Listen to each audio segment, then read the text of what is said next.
7 en punto de la mañana. Una cosa es hacer radio, otra televisión y algo muy distinto, radio y televisión al mismo tiempo. Leía de últimas noticias, Estados Unidos escala su agresión a Venezuela. El embajador ante la ONU, Samuel Moncada, afirma que fraguan una acción para antes de las elecciones en Estados Unidos. Igualmente hacen advertencias el fiscal Tarek William Saab, el canciller Jorge Arreaza. Vamos a conversar ahora con Olga Álvarez, abogada experta o especialista en Derecho Constitucional, experta electoral. Olga, buenos días, bienvenida. Buenos días, ¿cómo estás, Eduardo? Buenos días a todos. Pendiente de tu retorno al estudio. Sí, bueno, es difícil hacer, como dices, por radio, televisión y ahora por teléfono. Así es. Los nuevos retos de la llamada nueva realidad. Así es. Bueno, fíjate, Nicolás Maduro advierte un boicot contra las parlamentarias en Venezuela. ¿Sobre qué crees tú que se basa concretamente? Porque él habla de un boicot contra las parlamentarias. Sin embargo, en estas notas que traen algunos medios hoy, determinadas personas como Samuel Moncada o Tarek William Saab o Jorge Arreaza hablan de una agresión y en términos posiblemente inmediatos. ¿Qué estás interpretando tú en medio de este ambiente que tiene el país y estas denuncias? Mira, primero hay un tema, ¿no? O sea, la Asamblea Nacional durante 5 años no funcionó como Asamblea Nacional para lo que tiene que funcionar la Asamblea Nacional, sino que fue un escenario para generar escenarios y normativas que no existen y no son posibles dentro de la Constitución para constituir una figura de gobierno paralelo, ¿no? Esto ya lo hemos visto replicado en otros países que se ha hecho con la finalidad de intervenir finalmente militarmente a los países. Esto no es perorata del presidente o mía o de nosotros en esta conversación, sino que efectivamente eso es un análisis histórico. En el caso de Irak, el caso de Libia, por ejemplo, ha sido así. La posibilidad de un cambio por la vía electoral de la Asamblea Nacional, que además le corresponde este año, es la vía institucional para cualquier forma de hacer política en el país. El hecho de que un sector que sigue jugando a no conocer las elecciones legislativas, hacer un llamado otra vez a la calle,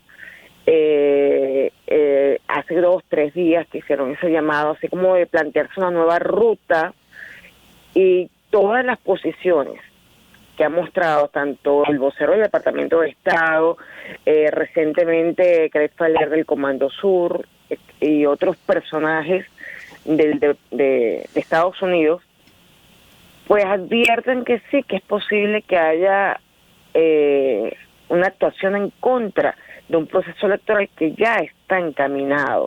En este momento está en fase de postulaciones. Quien quiere participar por la vía política de la vida nacional puede hacerlo perfectamente. De hecho, el CNE amplió el lapso de postulación, lo cual es una garantía más a la participación de las organizaciones con fines políticos. Hasta ahora hay 105 registradas que van a participar.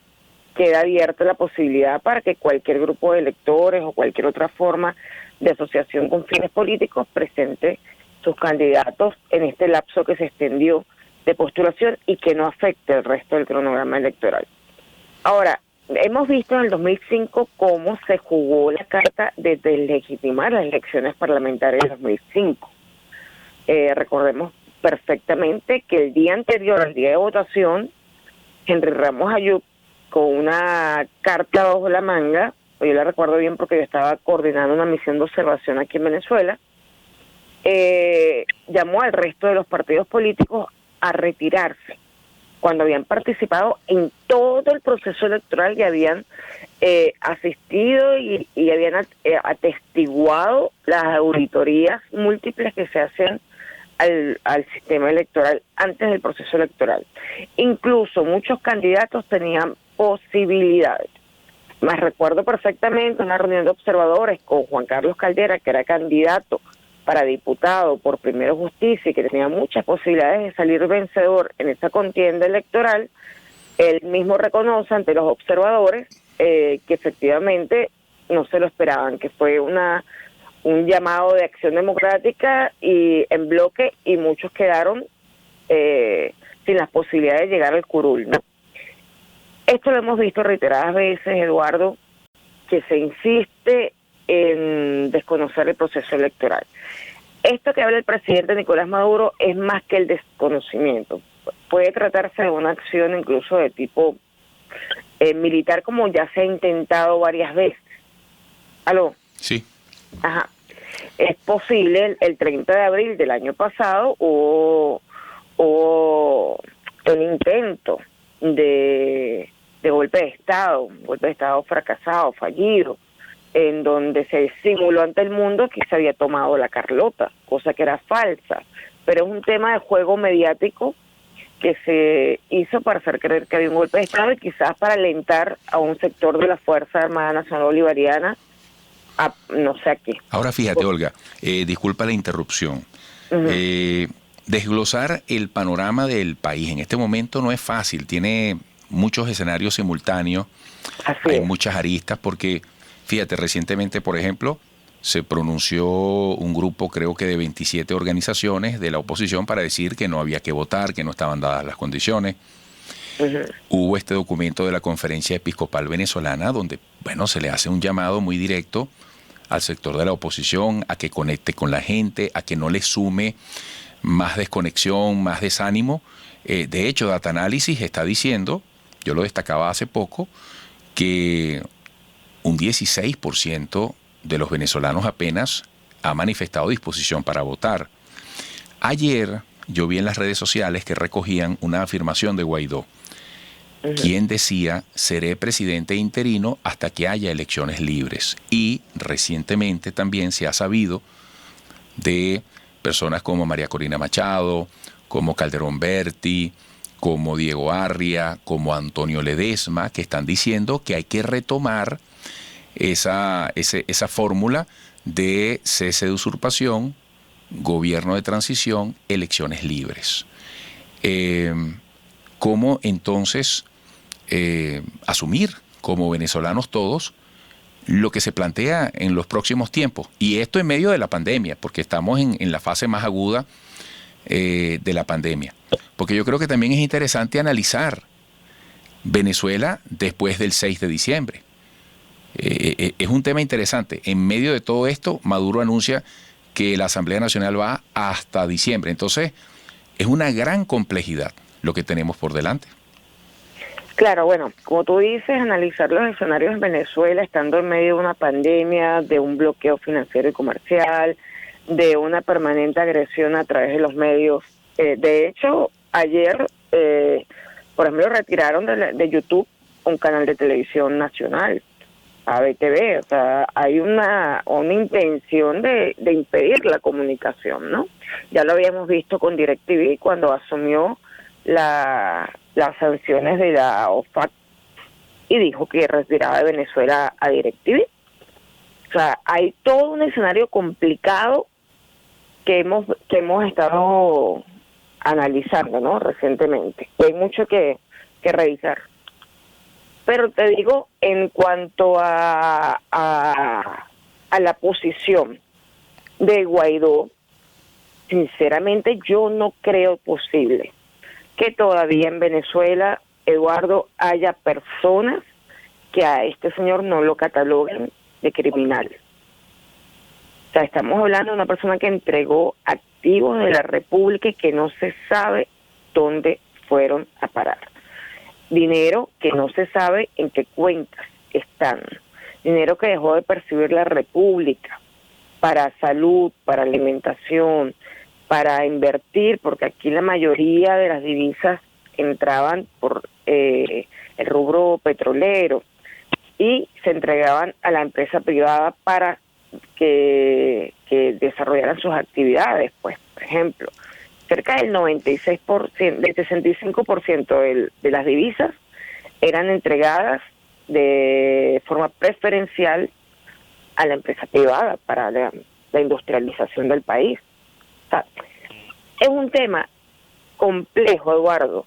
Pensar ahorita que todavía se cree o se pueda creer en un sector, en un grupo que no juega a la política, sino a la violencia.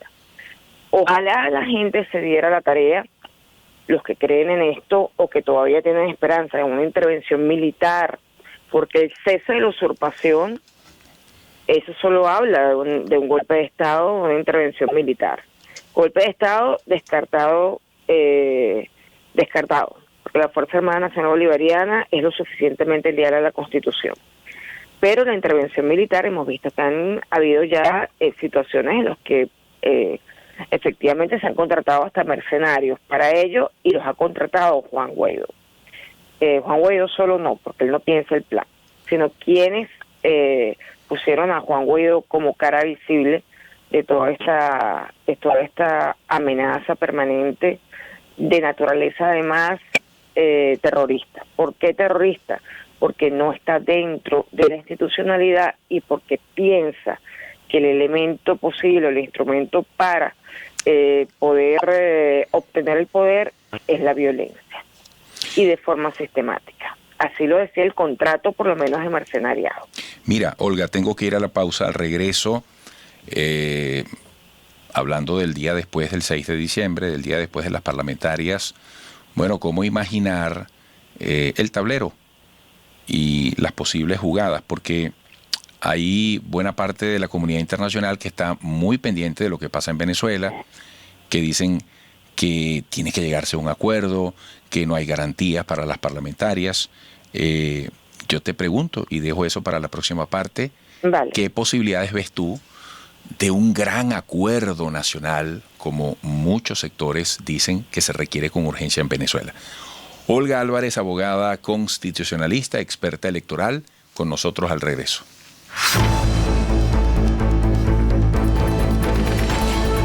Amigos, seguimos 7:15 minutos. Conversamos con Olga Álvarez, abogada constitucionalista, experta electoral. Olga, bueno, el país está en una situación muy difícil. De hecho, Estados Unidos recientemente ha anunciado que va a apretar más dentro del esquema de las sanciones para hacer más difícil que Venezuela pueda comercializar su petróleo. Muchos sectores en el país dicen que el único camino en esta situación es lograr un gran acuerdo nacional. Primera pregunta, si estás de acuerdo con eso. Segunda pregunta, si tú lo ves viable tal como están las cosas. Porque hace poco la Unión Europea, Josep Borrell, decía que la oposición y el gobierno estaban conversando, incluso considerando la posibilidad de una postergación de las parlamentarias para buscar más garantías. ¿Tú ves la posibilidad de un gran acuerdo nacional? Mira, yo creo efectivamente que ya hubo un acuerdo nacional en la mesa de diálogo nacional, en los que se llegó al elemento principal de distorsión, que era el tema del CNE, y se logró cambiar el Consejo Nacional Electoral con renovación de rectores casi en su totalidad.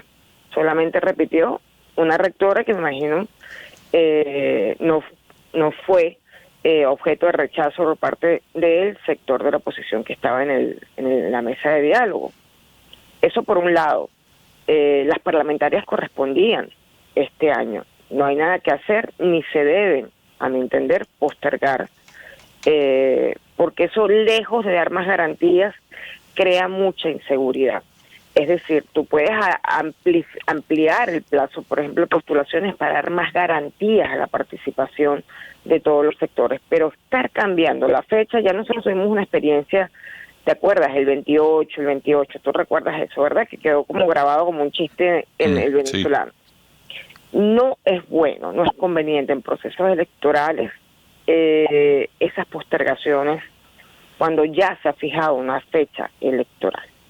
Lo vemos en Bolivia, el escenario de Bolivia es terrible, con la misma simulación de un gobierno interino, solo que allí tenía el apoyo de la Fuerza Armada y logró quedarse como gobierno interino, pero con una serie de triquiñuelas para postergar un proceso electoral que pueda traer otra vez orden institucional al país.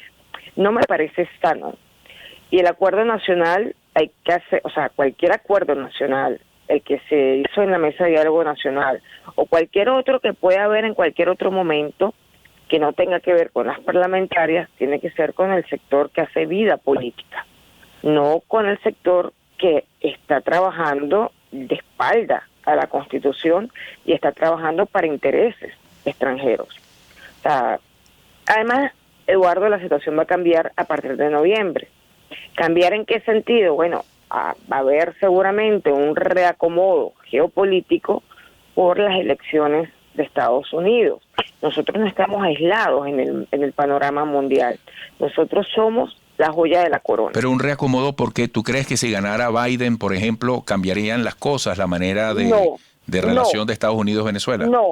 No cambian las cosas, porque acuérdate que ese es el presidente de Estados Unidos, no es quien toma las decisiones en Estados Unidos, sino las corporaciones que están en el Departamento de Estado, que están en el Departamento del Tesoro. O sea, allí hay unas corporaciones que toman decisiones, ¿no? Pero efectivamente hay que ver cuál es el escenario internacional. No importa que sea Biden, porque las sanciones van a continuar mientras haya un gobierno no complaciente a los intereses imperialistas de Estados Unidos. Ahora, te hago una pregunta en medio de esa línea de análisis que tienes en este momento. ¿Hasta cuándo o de qué manera Nicolás Maduro puede maniobrar en medio de lo que significan estas restricciones cada vez más fuertes? Fíjate cómo estamos en Venezuela con el tema de la gasolina. Aquí dependemos de unos barcos, si se sabe si llegan, si no llegan, que si son de esta bandera, de la otra. Las refinerías, se hacen las colas, se pone el asunto más difícil. Es decir, Venezuela es el reino de la incertidumbre. Y la intención del bloqueo es asfixiar. Así es. ¿Cómo ves tú esa perspectiva? Porque es que fíjate, hasta el mismo Guaidó en los Estados Unidos, todo el mundo dice más presión. Es decir, la palabra presión, con todo lo abstracta que puede resultar, permanentemente la vamos sintiendo en Venezuela. Bueno, ante la presión, en términos físicos, lo que hay es resistencia. ¿Ok? Fíjate, en países como Irán, que tienen 40 años de bloqueo financiero y comercial, a veces más agudizado, por ejemplo, en este momento ha sido mucho más agudo el bloqueo, pero han tenido picos de momentos muy difíciles de presión desde Estados Unidos, incluso desde Europa en su momento. Ya no, Europa, como se beneficia del gas iraní y de otros productos, pues ha bajado la presión, incluso se ha sumado a que no haya bloqueo contra Irán. Irán desarrolló una gran tecnología, Irán desarrolló sus campos productivos, Irán desarrolló entre la tecnología, por supuesto, el tema nuclear para la salud. Pero aquí estamos muy lejos de eso, Olga. Mira cómo está PDVSA. Pero ellos también estuvieron lejos de eso. Vamos a pensar que podemos enfrentar un bloqueo. Lo que no podemos enfrentar es la entrega del país. O sea, si entregan el país, si entregan todas las riquezas de las transnacionales, perdemos la soberanía, perdemos la historia bolivariana, perdemos 200 años de intento de conseguir la independencia definitiva. Es decir, perdemos nuestra identidad. Entonces yo creo que independientemente de que se aumente la presión, también se va a aumentar la resistencia y la capacidad para reinventarse. De hecho, lo ves en pandemia. Yo te veo a ti en Instagram promocionando cualquier cantidad de emprendimientos en pandemia, que tú dices, bueno, la gente cómo se reinventa ante las presiones. Pues lo mismo ocurre con los estados y con los pueblos, ¿sabes? Pero Olga, una cosa es el emprendimiento de la gente, que estoy de acuerdo contigo, yo me quedo sorprendido. En este país la gente está haciendo grandes cosas. Uh-huh. Bueno, hasta leche condensada de cabra, imagínate tú. O sea, aquí la gente está, pero otra cosa es tener la certeza de que aquello que se nos va diciendo se va cumpliendo. Fíjate, Nicolás Maduro tiene años diciendo vamos a repuntar la producción de barriles de petróleo, promesa no cumplida. Tiene tiempo diciendo, tiene tiempo diciendo relanzamiento de la misión no sé qué tal agroalimentaria, agroindustrial, vamos a ser potencia, vamos a ser soberano, y cada vez nos vemos más debilitados en ese aspecto. Yo estoy de acuerdo contigo, este es un país que se reinventa, este es un país heroico. Con la insuficiencia del combustible, tú ves a la gente haciendo delivery, movilizándose. Pero además de tú decirle a la gente, nos están bloqueando, hay que resistir, tú le tienes que dar a la gente unas razones para creer en que es posible salir adelante. Porque la gente sola, oye, hace el empeño por mismo instinto de sobrevivencia, pero bueno, cada vez es más fuerte el cerco.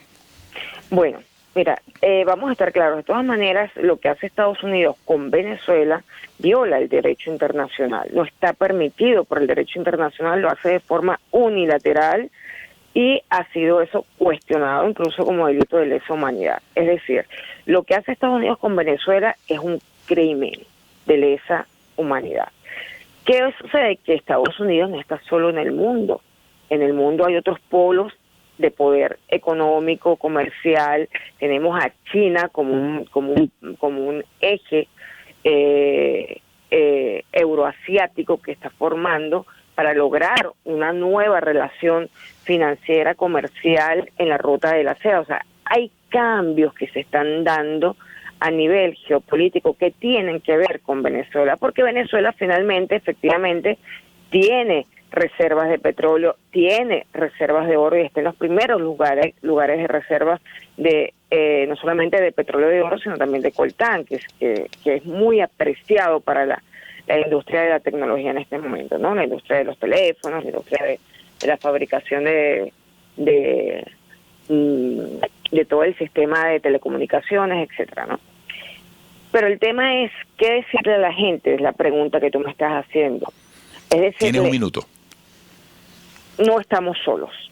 Tenemos relaciones con China, con Rusia, con Turquía, con Irán, con otros países que son también potencia comercial y tecnológica. Y el bloqueo, aunque ha afectado a nuestra industria principal, que es petróleo de Venezuela, se puede recuperar o se está recuperando con el apoyo, por supuesto, de otros países que tienen tecnología de punta en este sentido. Porque recuerda, PDVSA, todo el sistema de PDVSA era de industria norteamericana. Por eso es que estamos tan afectados también con el tema del bloqueo, porque no hemos podido comprar repuestos porque son de tecnología norteamericana. Eso tiene que ir a una transición también de tecnología. Bueno. Entonces, vamos a salir adelante. Yo sí estoy convencida de que, ¿cuál es la razón? Mira, la soberanía es fundamental para mantenernos firmes frente al bloqueo. Olga, te agradezco mucho estos minutos. Espero que pronto volvamos a conversar. Un gran abrazo. Gracias, Eduardo. Olga Álvarez, abogada constitucionalista, experta electoral. Amigos, regresaremos.